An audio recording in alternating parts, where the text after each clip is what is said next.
and welcome to another episode of Unfiltered, the ALDE Party podcast where we unpack some of Europe's biggest issues and discuss what liberals are doing about it. We're coming to you live today from the ALDE Party Congress here in Brussels, Belgium, where we're going to talk about one of the biggest issues that Europe's facing today. That's all about climate. Can the European Green Deal survive? And I'm joined by none other than the perfect person to talk about it, Romina Pourmokhtari. She's the Minister of Climate and Environment in Sweden and an all-around superstar. So thank you so much for coming with us today and welcome to the show, Romina. Thank you so much for having me. That's great. So before we dive into the politics of it all, we'd love to get to know you a little bit better. So now I've understood you became a minister when you were really young, 26, right? Or 27? Yeah, 26. 26, Okay. Yeah. So definitely the youngest minister in Europe at the time, maybe still even today. I actually have some competition. Okay. I've tried to research a bit. Might I be the youngest in Europe? But actually, quite quickly I wasn't. So I mean, it's the younger generations are taking place. Well, that's amazing to hear. But thinking back to that day when you became minister, like when you got that phone call, you know, what was that like for you personally? Well, actually, it was an in-person meeting where even better. Yeah, my party leader sat me down and told me that we have 5 ministerial posts, and the negotiations are over, and one of them is climate and environment, and I want that to be you. And I, of course, started laughing because I thought that it was way too early. But he mentioned quite a few good arguments. For example, the fact that, you know, by the time you're ready, the climate transition is basically supposed to be over in Sweden and finished. Hopefully. And the work is supposed to be done. But also the fact that, you know, if you don't do this, it's the next person in line. And would you want that person to make the decisions instead of you? Would you want that person to have those negotiations instead of you? And the answer to that was no. So basically, I also had to dig quite deep to think about the fact that as a politician, if you're running for parliament, if you're asking for responsibility, when you're offered that type of responsibility, it's also kind of your duty to do it, even though it might seem quite scary, perhaps, yeah. To party, to country, for yourself, of course, as well. And, you know, obviously when you're not debating the very hot topic of emissions targets, what would you say is your favorite way to unwind? Like, are you a nature girl or more of a city person? I mean, I think it's a bit of a cliche to say that I'm a nature girl. Especially like because I'm a bit exactly. It's what I common misconception. Maybe. No, but definitely what you'd expect me to say. But honestly, I am a city girl. Like I'm brought up in the suburbs. I'm very much a city girl. But my husband grew up on the countryside. So he's actually, you know, time to time he forces me out to pick mushrooms in the forest and paddle in the canoe and do those types of things. So I'm getting used to it. But honestly, how I unwind, it's a good TV show. It's like laying down in my sofa under my blanket, eating crisps and watching How I Met Your Mother. That's how I truly relax, if you want the true answer. Amazing. Woman of the people. Yeah. So, you know, I think that every politician has a why. What would you say yours is? And, you know, why are you passionate about politics? Why are you even here? Well, I think when I first became like active in politics and became a member of my party and so on, I didn't really have this reflection on the why. It was more of like, yeah, this is a good place for me. I have a lot of opinions. I want to you know, be a part of shaping society, shaping the future, and I thought that politics was a good field to accomplish that. But as I've thought about it quite a lot more, I know that I am very heavily influenced by my upbringing and my background, and my father fled to Sweden as a political refugee, and of course the discussions that we've had during my entire childhood has shaped me in some ways, and truly created a sense of urgency in that democracy and freedom doesn't come for free, and nobody will uphold those rights and freedoms that we have. It's the system itself and the people that are in it. So there needs to be good people in politics, and politics isn't, you know, corrupt and a power play and all of these types of different thoughts that people might have. It's actually something that we need to take care of, and I wanted to be there and take care of the system. And I think that's you know, when it comes to the core of, you know, why do I keep doing this, what gets me up in the morning, what gets me through the really tough situations, It's basically the fact that no one else will make sure that we have freedom and human rights and democracy other than the people that are in that system. And I want to be in the system and not outside complaining, because there's a lot of people doing that. We have enough of that. Complaining. Absolutely. Oh, you can describe it in a more diplomatic manner, perhaps. Demonstrating, activism. There's a lot of good things, but there needs to be politicians. Yeah, Absolutely as well. So I think we have to talk a little bit about climate. You are Minister of Climate after all, and I think we should start with the question that is really on everyone's mind, at least in Brussels, I can say these days, and that's, if the European Green Deal is dead in the water or not. Yeah. There's seems to be a bit of a change in the mood. Now we're over a year into this new European mandate. Economic pressures are mounting. We're seeing a lot of pushback from different sides, also on the legislative front. What's your view? Is the Green Deal still viable? I think that this is, first of all, such a good question. So thank you for having me and discussing specifically this very heated moment that we're facing within climate transition in Europe. And I think that this is truly a consequence of us getting away from the big rhetorics and the big speeches and we're gonna save the world and we're gonna stop global warming, and actually getting to the part of implementation, actually getting to the aspect of all countries in the European Union having to implement different types of quite harsh systems that are truly also living up to the Paris Agreement and very high standards of climate transition.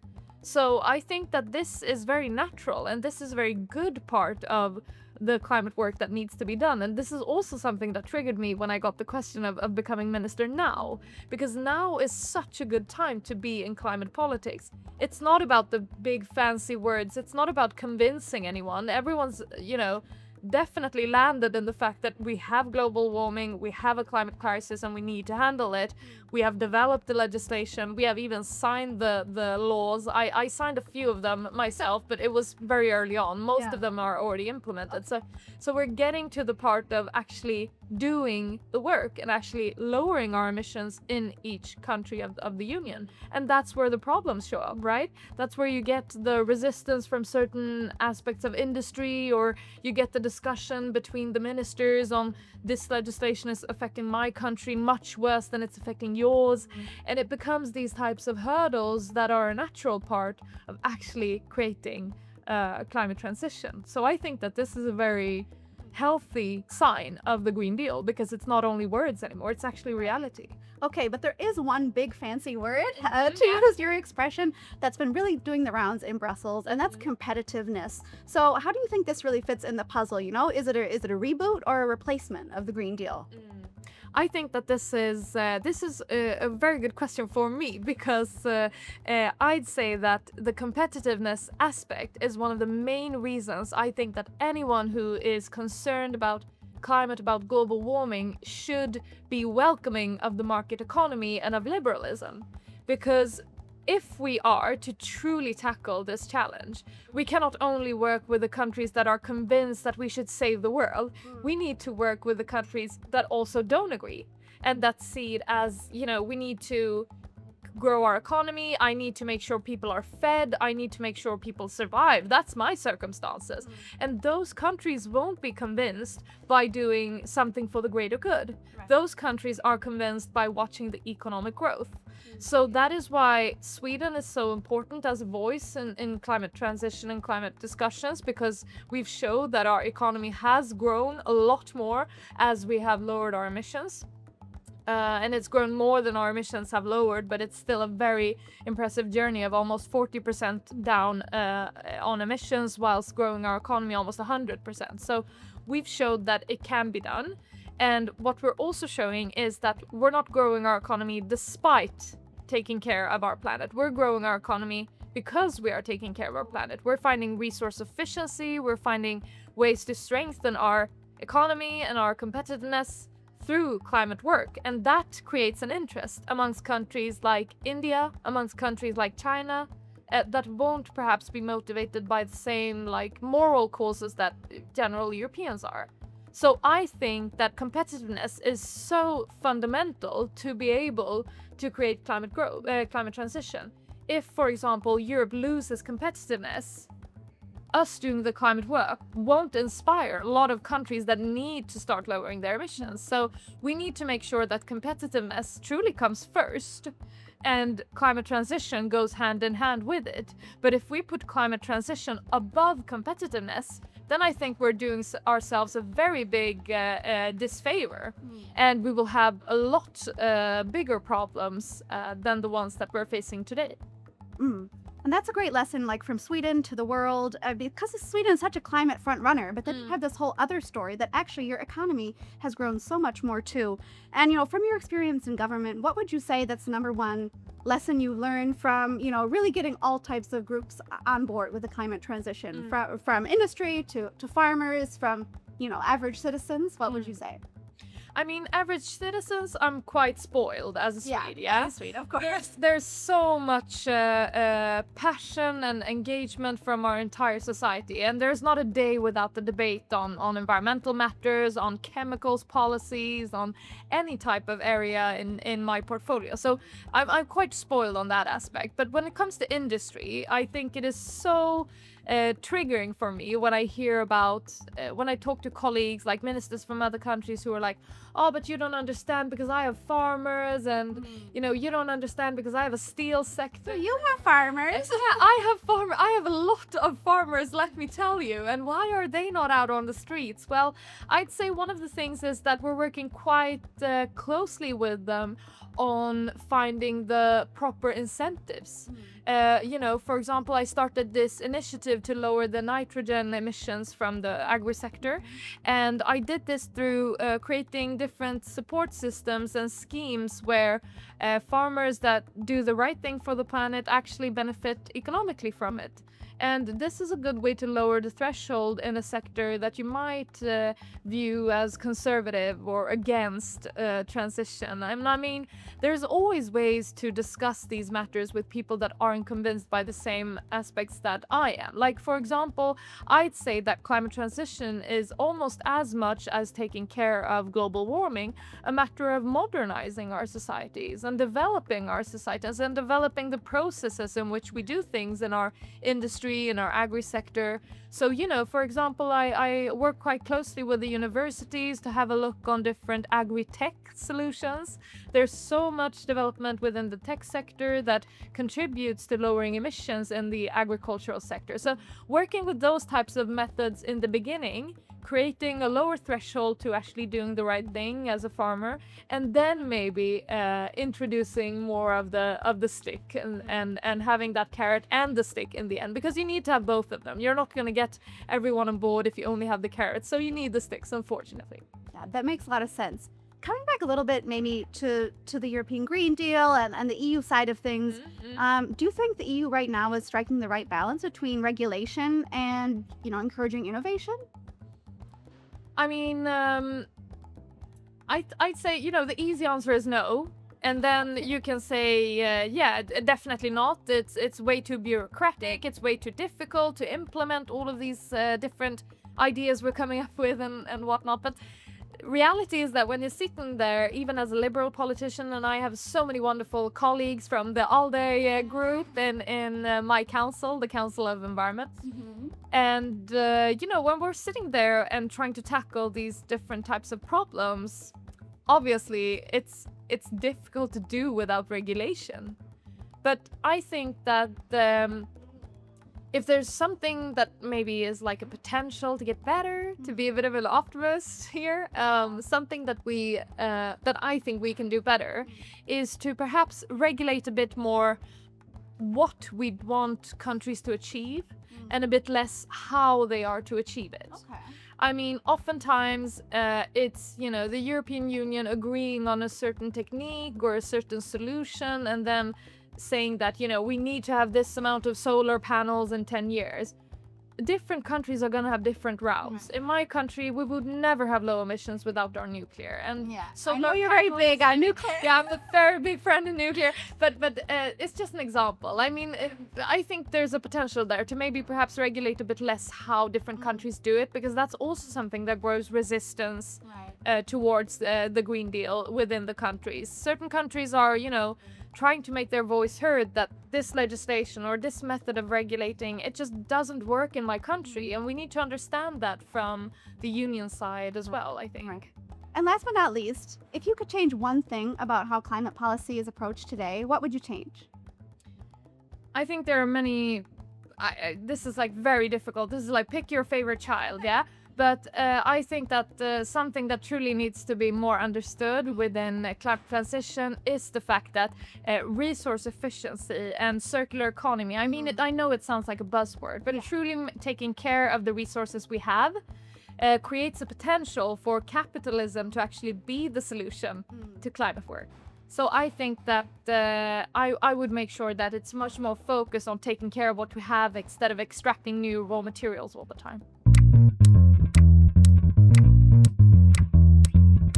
All right, Romina, it's time for the 60-second challenge, something that everybody who goes on this show has to join me in. And it works like this. I'm going to pick a random EU policy, and you have to explain it in 60 seconds or less. All right, are you ready? I think so. Okay. Your policy is CBAM, which is Carbon Border Adjustment Mechanism. Alrighty, go. Perfect. It's one of my favorites. We need to make sure that Europe doesn't lose when we're transitioning. And we are already seeing countries like China exporting a lot of products that are made through like a bad production method, a polluting production method, and selling them to European consumers. And therefore we need to have the Carbon Border Adjustment Mechanism to make sure that we're actually creating a cost for the amount of carbon that they're emitting in contrast to European products. So it's a way to make sure that Europe doesn't lose when we're going green in the times when other companies maybe not are going as green as Europe is. Perfect. I think that was definitely under a minute. Our production team will tell us otherwise, but I think we'll leave the audience to judge. You let us know in the comments if Romina passed the 60-second challenge or not. I did my best. Okay. Well, before we wrap up, there's one more challenge, a final round, if you will, which we call Hero or Zero. And it works like this. I'm going to show you a picture of two different public figures who have been doing the rounds in the news this week or recently, let's say. Yeah. And you have to pick. One person is the hero and one person is the zero. And then you have to explain why. Okay. Okay? I feel as if no one will be the zero. You can't be diplomatic. Or if it's not like you have to take a Putin. stand. No. Okay. Yeah, let's see how it is. So let me get my pictures here. All right. I'm like sneaking at your papers. He's sneaking. She's sneaking looking. All right. So the first one is none other than the President of the European Commission, Ursula von der Leyen. Ah, lovely. All right. And the second one is someone who's quite familiar to you, fellow Swede, Greta Thunberg. All right. So who is the hero and who is the zero? And justify. You have to justify. I'd say Greta isn't a zero. I mean, she does her own thing, but I am much more Ursula von der Leyen. I was so pro her being elected in the beginning. I was so excited about the work she was supposed to do, and I actually followed her a little bit when she was Minister of Defense in Germany. So I was super excited when I heard about her name and her being put forward. And I just think she's a good example of a politician doing the work, you know, getting her nails dirty and, you know, rolling up her sleeves and getting the job done. And that's my kind of a person. So she's definitely a big hero of mine. Okay. Do you want to comment on Greta? No, but I think, you know, of course, activism has its role in democracy and it fills a purpose. But for me, I just think it's a lot easier to stand outside and say how things should be. It's a lot more difficult to go inside of the boardrooms, inside of the meeting rooms, and actually creating that change for real. So I'm much more a friend of working within the system than from without the system. And I'm kind of disappointed in my generation that there are so many people that feel that, you know, standing there with a megaphone and screaming, that's changing society. I mean, it's a way of making your own voice heard. It's a way of getting a good feeling of, yeah, I'm telling my point, you know. But the actual work is being done within closed rooms and meetings that the younger generation needs to be a part of. So I think that I want to be a part of that change, and I hope that a lot of other young politicians will be a part of that change, because that's the only way that we can solve the challenges that we're facing. All right, fair enough. Well, this has been a great conversation. Great to have you on. And, I was feeling a little bit down about the Green Deal and about climate transition in general, but, I think this conversation has given me hope. So, is there anything that's giving you hope for the future right now?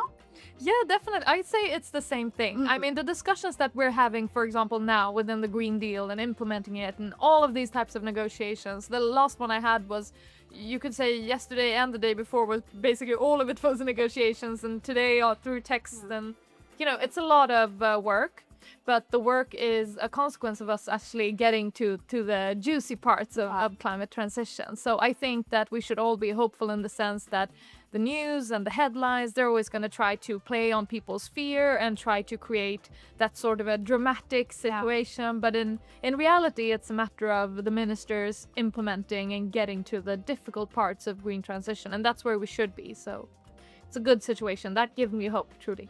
Thank you so much, Romina. And that's a wrap for this third episode of Unfiltered, the Liberal Take, the ALDE Party podcast where Europe's liberals are unpacking some of the biggest and hottest issues that Europe is facing right now. If you enjoyed this conversation, don't forget to subscribe to this podcast, Unfiltered, on your favorite podcast platform or right here on YouTube. And you can always tag us with your comments and suggestions using the Liberal Take.